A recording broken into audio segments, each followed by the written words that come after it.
The headline this morning on Rolling Stone, Glenn Campbell, the Rhinestone Cowboy singer who fused country and pop, dead at 81, singer, guitarist, and TV host who achieved crossover success, succumbs to Alzheimer's disease. Such a sad story.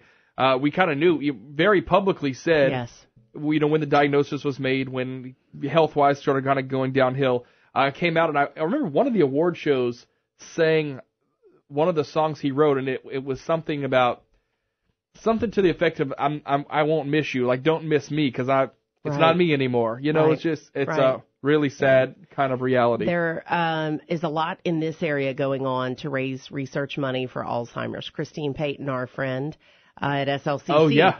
She is in charge of this year's Lafayette Walk to End Alzheimer's. So there's a lot of different ways you can help. So you can see her on Facebook or me on Facebook. But, a lot of people that we know affected by Alzheimer's disease. Yeah. I think the gene research is going to be the key to Yes, I would have to agree with you. And so the hope is that you get the first survivor of Alzheimer's. And, instead of having any other kind of ribbon, we have a white ribbon, for the first survivor. Yeah. Wow. What was amazing about Campbell, if you saw it, I can't remember whether it was CBS Sunday Morning or 60 Minutes, they did that profile of him after he was diagnosed, and he was still going on tour with his kids, in particular his daughter. Well, they had prompters up there for him. But what was amazing was they'd even have, notes about when to take the thing. But he never forgot the music. The words, but the music, it was pretty amazing. And he'd joke about it. And he'd look at his daughter and say, now what is your name? Something like that. We welcome in our panelists for Wingin' It Wednesday, Warren Caudle and Carol Ross. Good morning to you both on this first day of school. All right, so which one of you made the mistake of going through a school zone y'all forgot was a school zone? Me. I didn't forget it. I left too early. You left too early? How dare you be prepared? You went out. But I didn't realize that it was the first day of school. Oh. Till I passed by one of the schools before they were opening. And I thought, today I think it's the first day of school. It really wasn't that bad. Somebody let me out on Marie Antoinette, but that's where it was stacked up on nice. Yeah, it was very nice. So, Carol, a couple days ago on your show, you had someone call in, and I had to do some research on the specific topic about a CVS store that was a bus stop, and it was something like 70 kids they thought were assigned to this CVS on E. Broussard and Johnston Street, with this new technology, new software that the district is using to do routing. Well, so we asked yesterday, and apparently it has been moved. There are still that many students. That's a schools of choice bus, which we learned about, and also that they moved it to a church. There's a church right behind McDonald's on E. Broussard. Yes, there is. And Crossroads Church? Does the ACLU know that? Church. Say that again? Does the ACLU know that? Oh, Lord. Oh, gosh. Way to start it this morning. They do now. What did we have the guy yesterday? What was his name? Dion Miglizek, who won our drive time trivia. We were joking with him that he was a Russian living in Acadiana just to listen to KPEL and let us and report back to what we have going on. But it seems like today maybe we'll get the wrinkles out. We talked to Dr. Donald Aguilar earlier. I hope so. He said it's an ongoing thing. They're going to, see how things work and see what doesn't. And now, he also said there were a lot more students than they expected. I got one question. How much did they pay for the software, for the new bus software? Okay. Wait, what are you asking? I'm asking that. How much did they pay for it? Oh, well, it was in the hundreds of thousands. We had it yesterday, right? I don't remember. Do you remember? I had it on a month is a terrible thing to waste. I had it on a sheet. I had a sheet. You see why kids have to go to school? That's just like my song this morning. Read a book, kids. Go to school. Don't be Bernie. Yeah, it's a very comprehensive thing. I had it on a sheet of paper yesterday, but you know what happens? You guys have so much information flowing through. I don't know how you keep up with anything. I'd take this whole stack and I'd put it straight in my trash can in my office. And I'm like, hey, man, that was my sheet of paper. Been there, done that. Well, you're organized. You're not supposed to do that. You're supposed to keep those stacks, just move it around. That's right. They always have problems. First few days of school getting the kinks ironed out. This year it was worse than ever because of the new software, because of the change in policy about schools of choice, lumping them in with private school kids. Because they go out of zone just like the private school kids do, and so really cutting back. There is a school board meeting I was referred to where they made this proposition out of the blue, and it was a 9-0 thing about changing these bus routes, and I'm wondering who the heck decided to do this. Well, it does save about $3 million a year that in the transportation budget for the district.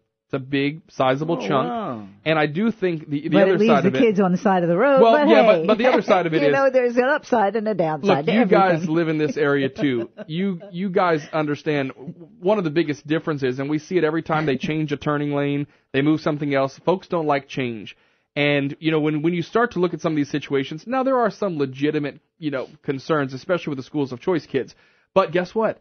I think a lot of families were spoiled for a long time having the bus come to the end of their driveway. Yeah, exactly. And you know what? Anyone who rode the bus, whether it was my generation or Bernie's or I would imagine you guys, sometimes you had to walk to the end of your street and there might be 10 kids all at the same place. I just think in 2017 we're just a little bit more weary to walk down our own street. Oh, if I had thought about it, I would have told Bertie to download the Weird Al Yankovic. Another one rides the bus, and another one on, and another one off. Another one rides the bus. Oh, gosh, we'll have to get that. We will. I'll so we'll see how it goes. I First should have couple thought days. of that, Bernie. Sorry. I'm sure this afternoon at 2 o'clock on your show, you'll hear some kind of feedback of how it's going. You know, because and here's the thing, the discussion's been great. I mean, it's been very interesting on Carol's show, on our show. Yeah. You know, and some of the concerns have been able to be accommodated, you know, but some can't. I mean, if you got like 30 kids at a bus stop, they can't go to every single door. They just can't, you know. So it's going to be a work in progress. Bernie, you said the I've number of kids. requested them again. Oh, the number of kids is 30,000, but they were not expecting that many. they were. It's up this year. Well, they were not expecting as many people enrolled to go to Southside. They're just doing 9th and 10th grade right now. 660 kids there. So that was up too from what that was higher, and then overall it's between 400 and 500 more for the entire district as a whole than they had last year. But that's not a heck of a lot. You know, you went from 29.5 to 30,000. You mentioned something a few minutes ago about seeing something like this in an economic downturn. Expound on that. Oh, yeah, because I've had callers to my show, and this happens every single time there's a downturn in the oil industry. People who have the money, any kind of disposable money, will send their kids to private school. They simply will. That's a fact of life. I've had several call me and say, well, you know, I lost my job, so we've got to economize in every possible way, and so the kids are going to public school. And frankly, they're appalled at the difference. But they can't do anything about it because they don't have the economic wherewithal to send the kids back to private school. Very different. And I also think it says a lot with how many kids, you know, potential students that go to private and parochial schools. And believe me, that is not across the board. There are schools of excellence in this community that, you know, that they really do great work. You can see that, you know, the parental involvement. The difference is parental involvement. Absolutely. Yeah. 232-1542, 232-1542. One more time, 232-1542. Or if you have the KPEL app, you just click on the KPEL app and there's a button that says call, and you can get in on any of the discussion with our Wingin' It Wednesday panelists and say what you think about it. We are interested, though, to see how it goes. Isn't that amazing? Do you have the KPEL app? You should, Warren. No, we're going to talk about that in the break. Thing. What is an app? What is a phone? He greets his kids. You know, the grandkids come to visit him, and he says, "Hey, you fix my phone." yeah. Let me open this thing. Flip this thing open. How does that thing work? Oh, he's lying. He's just as techno savvy as anybody. All right. Okay, well, that one really got me. We will, of course, have this conversation throughout the day today, and I'm sure in the days going forward this afternoon on the Ross Report as well. We're going to take a quick break right now. I want to get to North Korea. Seems like we have a new threat that's happening, and maybe Guam is in their sights. And guess what? Once you start talking about Guam, you're not very far off from Hawaii. I don't know about that. We will have to get our Wingin' It Wednesday panelists' thoughts on what we need to do, how we respond. It's 7:20 now. Wingin' It Wednesday on Acadiana's Morning News. Driven. All right, so yesterday, yes, we heard from the president working up in Bedminster.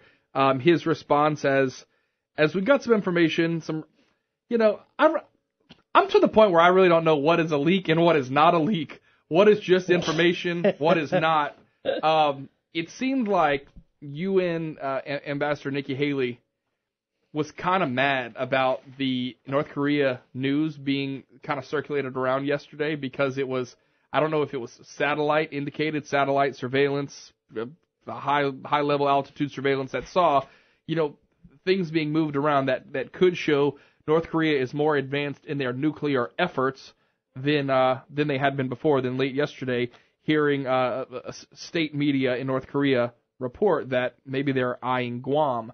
The president, pretty quick in what he said, talked about fire and fury. Should North Korea make a move? And kind of wondering what that's going to be in the never-ending news cycle that we're in. Warren, what are your thoughts on this?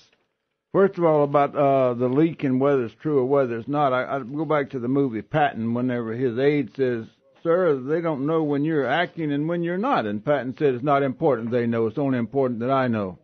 And, you know, the big thing about this deal with North Korea, what makes it different than anything else that's come along with countries that wanted to have nuclear weapons and started on it. This is the first time that I know of where the people who possess those things are actually threatening to use them. Everybody else has said, we're developing this because of our defense, and we're going to retaliate if anybody jumps on us or whatever. But here you've got a country now sitting there saying, we're launching these things, we're testing them, and as soon as we get one that can reach your shores, we're going to hit you.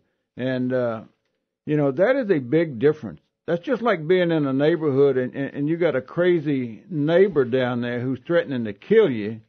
So you really don't do too, but when he shows up at your house with a gun and shoots through your window, he may not hit you, but you know, but then that calls for a response. And on this deal, what I think will happen is that we already have got probably 37 what you could cruise missiles already pre-programmed as to which window they're going through.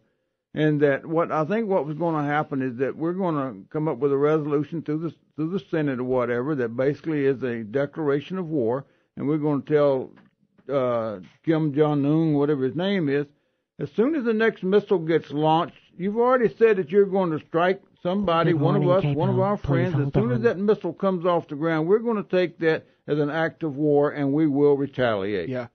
So you just go ahead and have your countdown, and when the candle is lit, as they call it, look out. You know, I think the difference, But Carol, if you do that, you better follow through on it. You better, yeah. I think the difference, we were so used to in the war against terrorism, what did we always hear? This is not a war against a person, it's a war against an idea. It's the exact opposite in North Korea, because I'm fully convinced if Kim Jong-un himself does not exist, I feel like the rest of the country is going to say, look, now you're finally seeing us. We're impoverished. We're whatever, and you know could assimilate with the South Koreans. I want to make one correction on that. I go back to what Pat Buchanan said, is that with Osama bin Laden was the first time that the United States ever declared war on an individual. On a person. Yes. Yeah. What are your thoughts? I mean, do you think he's the problem? Well, of course. Mm-hmm. But I will say this: this is the end game in 25 years of failed diplomacy. You've all seen the video of Clinton getting out there and saying, well, we solved this whole problem. It sounded like Neville Chamberlain, Peace in Our Times. Oh, we've got this all solved. This is a great deal for all of us. Meanwhile, he was selling the missile guidance system to the Chinese, who would turn around and share it with their client state. What did they think doing that? You know, allowing L'Oreal to sell that missile guidance system. Of course. You know, and then, Bush, of course, was totally distracted during his term, didn't pay much attention to North Korea because he was dealing with the Middle East. But then you have, Barack Obama, we're going to have a patient strategy. We're going to have that patient strategy allowed Kim Jong-un and Kim Jong-il, his father, well, going back to Kim Il-sung, his grandfather. I mean, they're paranoid, crazy people. And, they've hardened up, but this last 8 to 10 years, allowed Kim Jong-un and his father to harden up their defenses. They've got, they're buried deep into the ground. It's going to be hard to get to them, to him and his higher echelon. They have so many more conventional missiles that could hit South Korea, hit Seoul very easily and cause a lot of damage. Forget about the nuclear destruction. They've got hundreds of other missiles that can do this damage. So this is what happens. We've had 3-party talks. We've had 6-party talks. That resolution in the United Nations, great, but was it a cynical ploy by China and Russia to just buy more time? I don't know, because China really has a lot at stake here. First of all, they want to prove to the world that they're real players on the world stage. If they can't control their client state, that really undercuts their credibility very deeply. Secondly, they're going to have a huge humanitarian disaster. If we bomb in any way, and we do any kind of military action, you know that those people are going to be streaming out into the Chinese border, and the Chinese will not be able to control that border. The people are trying to get out of there anyway. Mm-hmm. They know the man is a crazy man, but when he goes and assassinates his own brother, he just pulls people out of the line and says, you're disloyal, I'm going to kill you. I mean, he rules by fear and terror. And those people, I mean, you've seen the Google map. Yeah. You know, the rest of the world is lit up, and North Korea is like back in the Stone Ages, because any of the money that we've given him, which has been billions over the years, he did it to buy hardware, military hardware, and starved his people to death. So now Trump is left with no viable option, really, except the military one. In my opinion, no negotiating is going to get this man to stop. He's paranoid, and he believes the whole world is against him, which now they are. So what do you think we ultimately end up in a situation where we're bombing one another? Well, I don't know if that. Well, that all depends on him. If he really goes off the deep end, then I think there's no other response that can happen. I mean, I think the Senate finally will come together and declare war on North Korea. So he's not going to put a tin up at the White House to come for meetings, or in New York. Here's what and I there won't think. be any oval. There won't be any oval table either. Here's what I think that the end results are. First of all, I heard yesterday somebody said, will Russia come to the defense of North Korea? Absolutely not. What in the hell do they have to gain by coming to the defense of North Korea? Absolutely nothing. And what's China going to do? China no longer is worried about the ideological such stuff of all this nonsense. They are now a main player on the world scene. And what they're doing is what we should be doing. They are now conducting economic warfare. Mm-hmm. Yeah. And my point is, when you want to defeat communism, you introduce capitalism. Yeah, and they're not going to settle for Pacific hegemony. They're going for world hegemony. Well, I mean, yeah, but it works every time it's tried. And if you look what China has done, they have made monstrous inroads in all of these countries around there. What used to be, they would come to the United States and want to borrow money, want investments in their country and all that. Now who are they going to? Or who's winning those bids? It's mostly China. And China, I think China's going to sit there. I think they can control their border. But if North Korea actually starts launching something, South Korea is going to turn loose, and they're going to be up there knocking on his door within about 36 hours. They're going to run through the North Korean army. They'll shoot down every one of those planes before they get off the ground good. And it's going to be quicker than the Gulf War was. Well, the question is how far advanced is that THAAD missile defense system, the Terminal High Altitude Missile Defense System? I'm not sure about that. Maybe they're hedging their bets on that. But the other thing is the destabilization from the inside. Remember, we've had several notable defectors come out and debrief our people and let us know maybe there are people on the inside that we could count on to help get to Kim, but I don't know how they get the information to them. I don't know, because it's pretty touchy. We will have to watch. But remember this also. Russia's client state has been Iran, and Iran and North Korea have had a very robust trading partnership in terms of nuclear technology, and Iran sending them oil. What Iran have to gain from North Korea?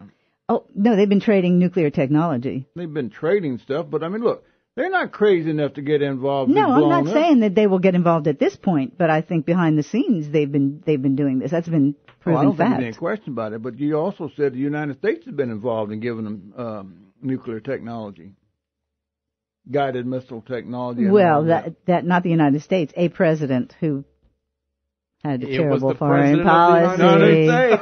All right, we're going to move on. We're going to take a quick break right here. Tell you more about what they have going on over at Service Cadillac. Lots to see. Go drink their water, eat their popcorn, go see a couple good cars over there. We'll tell you all about it coming up on Acadiana's Morning News. This is Wingin' It Wednesday. Stay with us. Run the kids. All right, so summer's winding down. If you're ready to trade in your convertible, and go for a Cadillac, hey, the ATS, the CTS, CT6, my personal favorite. Yes. It's like the Cadillac nice sedan. If you're going to have a driver that drives you around everywhere, that's the one you want. The XT5 that I had last week and the XTS, all 0% for up to 60 months. That's great. That's a plus tax, title, and license, of course.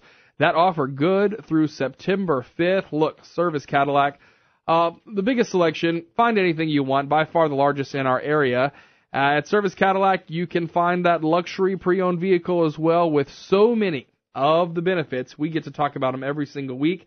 And then, Bernie, I know you're a huge fan of the wash. And you know I love the wash. It's the wash. You go in there, you're done in 3.5 minutes. It looks like you washed and waxed your car. Like you actually got out there and did the work yourself. But no, you stayed in the cool lights in the water. You hung out. Yeah. You know, it's like your 3.5 minutes of peace during your workday. Go on over. It's Wash It Up Wednesday, 12:12 and 12:14, Ambassador Caffery and Lafayette. It's quiet in there. The lights change. Bernie, I want you to come to my yoga class. Do you have lights? No, we turn off the lights. Will you clean something? We get it warm, not hot, but warm, and we breathe deeply. Oh, it sounds refreshing. Lovely. Yeah. Sounds quite good. Yeah. Anyway, our thanks to Service Cadillac. Our thanks to Service Cadillac for bringing you Wingin at me Wednesday. like that, 12 Ambassador Caffery. Go there today. So apparently new messaging guidelines. I think this is a leak. I told you a second ago how I didn't know if something was a leak or just some information that we knew that people aren't happy that we know. I think this was a leak. A new email shows that new messaging guidance encourages self-censorship. According to the Agriculture Department, that staff use the word weather extremes instead of climate change. Now, it doesn't say anything about changing the content of what they're writing about, just calling it by something different. Your thoughts on this? Well, I checked with my German scientist friends. Okay, German scientists. Okay. And they note that the temperature increase of the late 19th and 20th century is represented by the harmonic temperature representation and thus is of pure multi-periodic nature. It can be expected that the periodicity lasting 2,000 years so far will persist also for the foreseeable future. And it predicts, wait for it, a temperature drop from the present to AD 2050. This is the latest research from a bunch of German scientists, and it's called the Open Atmospheric Science Journal. And it proves there are periodic, Rob Perillo says this all the time, it's a cyclical thing. It goes in 20 and 30 year cycles. It goes one way for 20 or 30 years and the other way for 20 or 30 years, and it goes back and forth. And that would be what? And then we have Al Gore, who's out there bloviating, making billions, trading carbon tax credits, because he managed to convince some stupid governments around the world to do this kind of thing. Thank goodness he didn't get ours involved in that. He tried his darndest. But, he just stands up there and he bloviates. Meanwhile, his swimming pool probably uses more power than 20 homes in Lafayette on a regular basis. The man is a bloviating fool, and anybody who listens to him is crazy. I'm sorry. Yeah, the Nashville home that he has uses, I want to say like 24 times what the average house not to mention all the other use. homes he had. Doesn't he have one in California? And then he flies around in his private jet, and meanwhile telling us all that we have to use one piece of toilet paper and stop polluting the planet. I think the biggest difference, so you mentioned Al Gore, that has the new kind of the follow-up, the 10-year follow-up to An Inconvenient Truth, where the 10 years ago version, all they call it is global warming, global warming, global warming. And like you said, there is a cooling period happening. Do we just get attached to the words too much? And by the way, there's a very inconvenient box office going on right now. Yes. Yeah. It's tanking. Because we do have that other, word that there is even a climate change report that was leaked before it was put out, because I guess these researchers say that they were worried it wasn't going to be put out. It's been online for months. Yeah, it's been online for months. Not this one. The most recent one just came out this week. That's the latest one that hasn't been released officially by the government. I guess here's my thing. You're talking about the one that the New York Times put out? Yeah, but that's not the one that's been out for months. There has been one out that's been out since I think last August, but the one that came out this week for that reason. What I read was the New York. This is the one that's been out for months, and the scientists were upset that the New York Times promoted it as hot new information when they said it's been online and available for months. So every time we have this conversation, it seems like on this show, we will get a call that says, I don't know what it is. I don't know if it's climate change. I don't know what it is. I know that there are places I go fish where there's more water than there was before, or places that I used to fish that isn't there anymore. Do you attribute that to something, or, Warren, is it still like we don't really know? Absolutely we know, and that, you need to go back and listen to Dwight Eisenhower's farewell address, where he talks about the government and getting involved with grants and all that stuff, where universities lose their intellectual curiosity, and that they bend to government contracts and research, and they start forming their opinions based on the contracts they're going to get and the money they're going to get. The climate changes, but it changes over centuries. Not since I was a little girl 7 years ago, is what one girl told me one time. She said, back when I was a kid, she said, I could stay out in the sun. Look, the global warming, it's going to warm, and then once it gets to a certain point, it starts cooling. And then we'll eventually go into another ice age. We've done that time and time again ever since the Earth began. Then people argue about when they happen, whether it's 37,000-year cycles or whether it's 150,000-year cycles or whatever, but we do know that they happen. And so my point is, when did global warming start? It started at the apex of the last ice age. At some point, the Earth got as cold as it was going to get, and it started warming, and it's still warming. And at some point, it's going to start cooling again. And when it does, we're going to freeze over.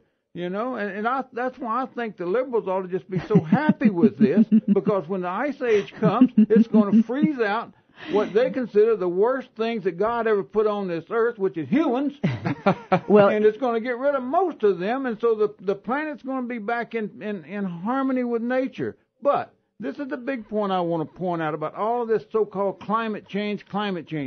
There is a thing, I'm gonna put it on Facebook. There is a film that was made about the redwood forest in California and Oregon, Washington, all that stuff, the logging industry.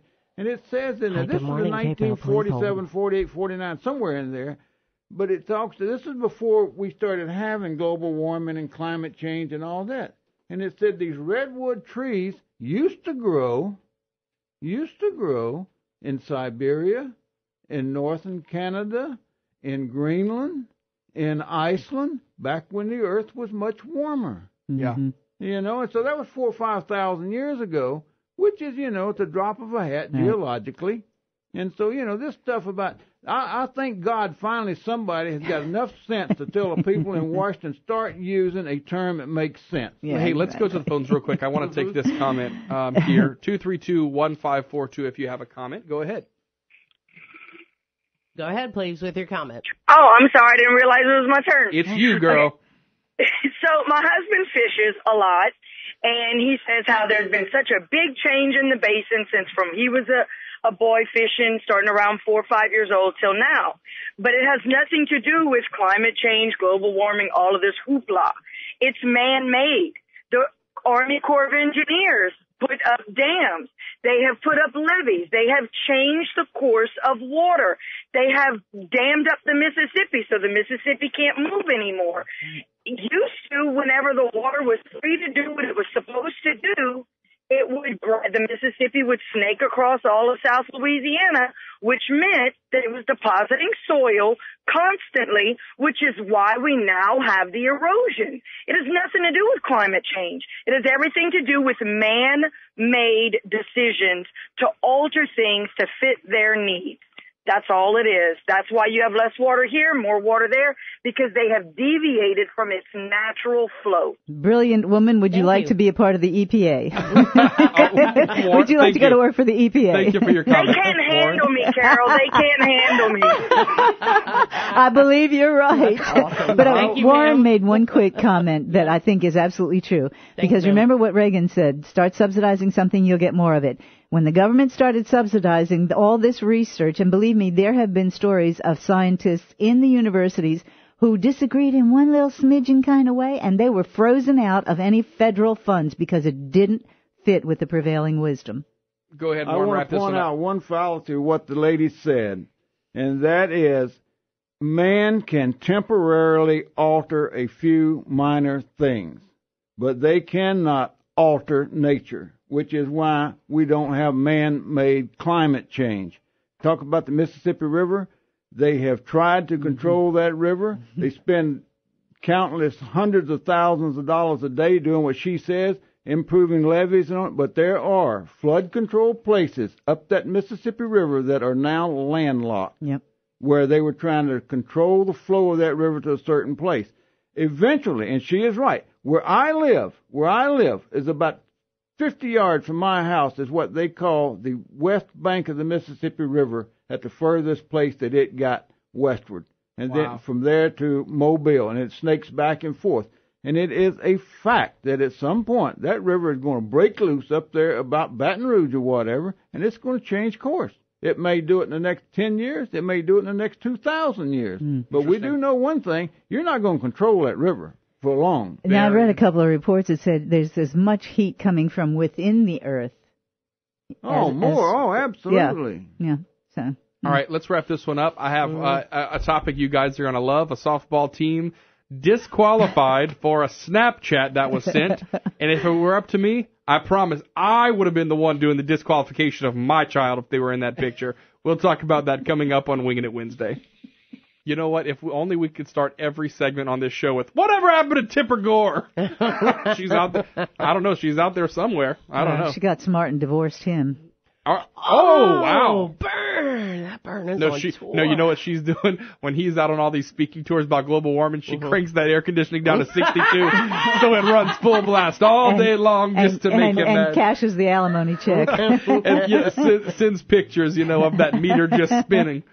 Okay, all right, that is really terrible. Anyway. Oh, we're just so bad. So there's this picture that had been going around of these this softball team. About 10 of the girls, looks like they might have been in the dugout, all flipping the camera the bird. Okay, now I believe, was this Little League World Series?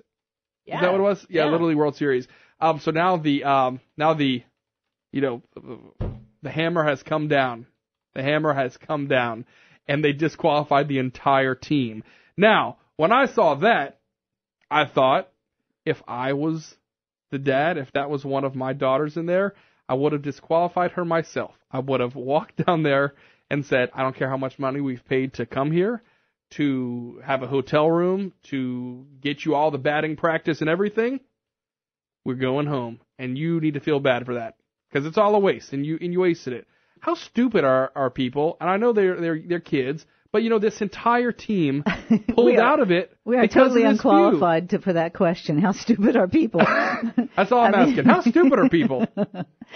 I don't know. Do you think the disqualification was justified? What I would have done was suspended the girls who were in the photo. Yeah, I know. And that would have hurt the team significantly, and that would have been, I think, a punishment enough.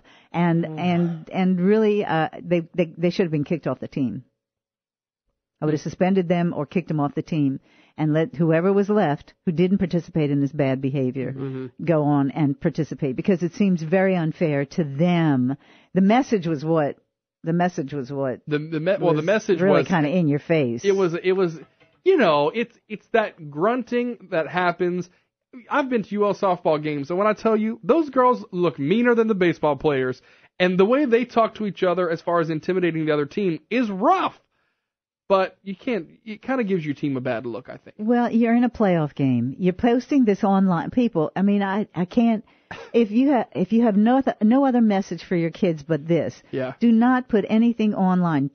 Don't send anything to your friends, and but because it's out there. It's out there. You may intend it for one person. It's out there. It's funny how generations change, because what I was always told in business by my dad, long been an executive, don't put anything in writing that you wouldn't want printed and sent out to everyone or in the newspaper. Correct. I mean, don't. And humor on a flat piece of paper or an email is totally lost. Oh, you don't get the nuance. You don't get the sarcasm. You don't get that. People take things literally. We live in a post-literate age. People take things literally that don't have any relevance. So, Warren, how's your Snapchat looking today? Well, I've probably put several things out there that I shouldn't have put out. You don't have that Snappygram? But the big thing about this deal is, you dated Bill Clinton's girlfriend. Man. Social media. We may have dated the same girl. May have.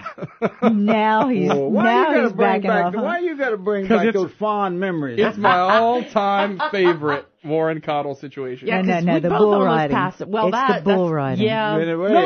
I think Jennifer Flowers was on the bull with him. That's what I'm thinking. And listen to this. That girl did not later on marry him. Let's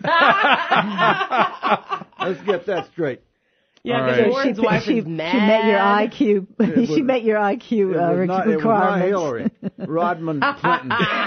Hillary Rodman. All right, let's get back to the Little League thing. One of the main things about team sports and all that you're supposed to learn good sportsmanship, and you're supposed to learn how to conduct yourselves and all of that stuff. And that's something I think that we have really lost over the years. We got all this stuff about political correctness and what you can and can't do. We used to practice something in this country called manners. called good manners, and it has just so gone by the wayside. We have now just completely given up even trying to practice good grammar, as far as from the teachers and the students and anybody else. I mean, it's just like it doesn't exist. I don't know if I agree with that there. Well, Warren. I understand, And, I don't know if you ain't got no point. The schools don't teach any of that. I think they try. But you know what? It's just like that conversation we had earlier about the doctors. Why people aren't getting into primary care? Because it's so much more paperwork than caring for a patient. I think it's the same exact thing with teachers. Mm-hmm. If you're a good teacher, you could care less about keeping track of stupid things and just being a good teacher. Well, but the other part about it is, too, about teachers, is that, is that they preclude so many good people from teaching. Yeah. And used to, well, anyway, I'm going to get on that point. We'll talk about that the next time. Let's go back to the Little League deal, though. But, that I remember one of the things they always said about Roger Maris and Mickey Mantle is that every time they hit a home run, is that they used to just jog around those bases, kind of with the head down, so to speak, just doing what they were supposed to do. They didn't go out there and jump up and down and hoop and holler and turn flips and all that, you know. It is just like this is all in a day's work, and it was really classy. That's right. And you think about the Greatest Generation. It took, 20, 30 years for the real story of what many of these people went through because they wouldn't talk about how they saved the world. Yeah. Hey, guys, thanks so much for coming, as always. Wingin' It Wednesday, each and every Wednesday at 7 o'clock. Carol's coming up at 2 o'clock this afternoon for the Ross Report. Yes, and I'm sure we will get some phone calls about the bus thing. But I do want to let everybody know I finally confirmed with Senator Kennedy's office. He's going to be on tomorrow afternoon from 3 to 4 in a sort of town hall. So if you have questions or you want to talk to the senator, it's been a while. And we always have a great conversation with Senator Kennedy. He's willing to get out there and talk to the people, which I really appreciate from him. Be sure to ask him about the legislative audit that's going on now in Baton Rouge in the mayor's office about that BRAVE program. It's a crime-fighting program, and the federal money is supposed to be used for crime fighting in Baton Rouge. However, there have been some questions. $23,000 of the money was spent on a poetry contest. Yes, indeed. And same thing with the Smile money here. I mean, that's federal dollars, 17. And by the way, they're doing a fundraising campaign to raise money to pay the lawyers, this high-priced law firm, to fight the federal government.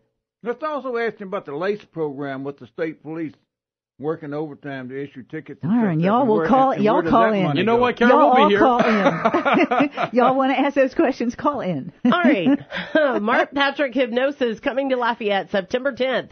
In just 2 hours, lose weight or stop smoking for only $49.99 guaranteed.